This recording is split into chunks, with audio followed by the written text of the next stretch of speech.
नाज़िर बागोड़ा हो लॻे ॻोठ घोसपक शहर जे रहवासियुनि ज़मीन जो मुआवज़ो न मिलण ख़िलाफ़ सरापा एहतजाज बणियल आहिनि।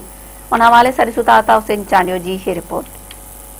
में असांजी 22 लख रुपया पेमेंट थी बिजली ऐं ट्रांसफार्मर जी, उन खां बाद में 4 साल गुज़रण बावजूद असांखे हिन टाइम ताईं हर ऑफिसर ॾे असां वञूं था, हर डीसी अचे थो, हर एसी अचे थो, पंहिंजो तब्दील थियो वञे थो, महीनो बि नथो रहे। ऐं मस्जिद जे लाइ चऊं था, हा बस हाज़ुर बस हाज़ुर बस, न ज़मीननि जा पैसा मिलिया, न घर जी अॾावत जा पैसा मिलिया, न वणनि जा पैसा मिलिया।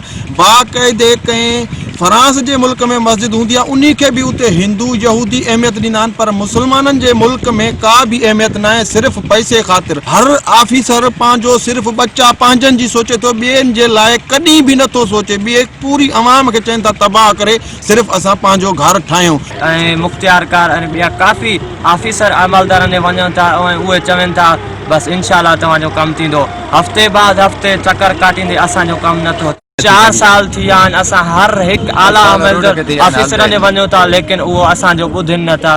ख़ुदा रा असां ते राम कयो वञे। उन खां अलावा डीसी घोटकी ऐं मुख़्तलिफ़ वॾनि उहिदेदारनि अफ़सरनि तोणी असां एसी साहिब तोणी विया आहियूं ऐं जेको दरख़्वास्तूं बि पेश कयूं आहिनि। हिन टाइम तोणी असांखे को बि तदारुक न मिलियो।